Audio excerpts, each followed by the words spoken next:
À Déclic, les évaluations ont lieu le vendredi matin de 9h45 à 10h30 avant la récréation. Et c'est une évaluation par semaine. Donc il y a une matière et ça roule, voilà. Et un coup ça va être espagnol, après anglais, histoire, français, mathématiques, sciences. Voilà, ça dure 45 minutes. Et donc entre deux vacances, ça fait un bilan par matière. Et puis aussi, entre deux vacances, l'enseignant va ramasser un plan de travail qui va corriger et ça va lui permettre de voir les compétences acquises par les élèves. Pourquoi cette forme? On a expérimenté d'autres formes et sur les autres formes, on s'est rendu compte que finalement, les enseignants mettaient toutes ces évaluations à la même période, avant la fin du trimestre, et que pour les élèves, ça fait beaucoup d'évaluations d'un coup. Donc on a créé un roulement de manière à ce que ce soit fluide, une matière chaque semaine. Pour les élèves, c'est plus facile à gérer et ça leur permet d'être confort en termes émotionnels par rapport au travail à faire. Voilà.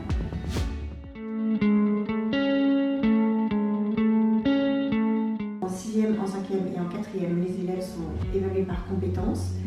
Donc on leur dit si leur compétence est non acquise, en cours d'acquisition, acquise ou maîtrisée. Il y a des établissements où on met totalement acquis, mais chez nous on a choisi de mettre maîtrisé. Ça permet d'avoir un curseur qui permet à l'équipe, à l'enfant et aux familles de savoir effectivement où on en est sur les acquisitions. Les notes sont réintroduites en 3e. Pourquoi on ne met pas de notes avant? Parce qu'on aimerait que l'enfant comprenne qu'une évaluation, ça évalue à un instant T sa compréhension sur certaines notions et ça n'est pas sa valeur personnelle. Quand on met des notes, par exemple, si un enfant il a 8 sur 20, il va croire « je vaux 8 sur 20 », ce qui n'est pas le cas en fait. C'est vraiment une évaluation d'un travail, donc c'est dans le temps et sur des choses bien précises. Donc on espère, l'intention, c'est qu'en ne mettant pas de notes en 6e, 5e, 4e, les enfants apprennent à différencier le travail réalisé de la valeur de la personne. Et en 3e, on réintroduit les notes parce qu'on a besoin des notes sur les bulletins pour entrer au lycée. D'ailleurs, sur le dernier trimestre de 4e, on met des moyennes pour aussi les bulletins pour retourner dans les établissements ordinaires de l'éducation nationale.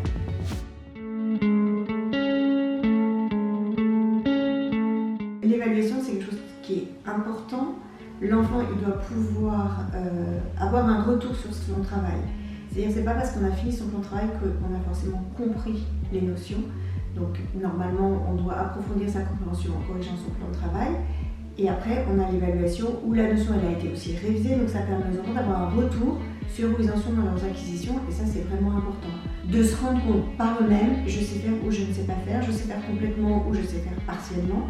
D'ailleurs, sur les évaluations, ils ont l'entête de l'évaluation, il y a un encadré qui est toujours le même pour tous les enseignants, où on leur demande aussi de s'auto-évaluer sur leur présentation, la réalisation du travail. Donc c'est vraiment comme un feedback en fait pour les enfants, pour savoir se positionner par rapport à ses apprentissages. Et puis aussi parce que sur les évaluations, les enseignants mettent des commentaires et les commentaires permettent aux enfants de situer sur comment faire pour progresser, qu'est-ce qui a coincé. Pour les enseignants, c'est le moment de réaliser si les acquisitions sont en place ou pas et parfois de refaire des choses en classe ou de pointer précisément aux enfants ce qui est à retravailler. Donc pour les deux, enseignants comme enfants, c'est vraiment le marqueur qui va permettre de voir si les acquisitions sont en train de se faire ou non. Voilà, donc ça c'est nécessaire parce que sinon on peut passer un an et puis avoir l'impression que tout se met en place et c'est pas le cas.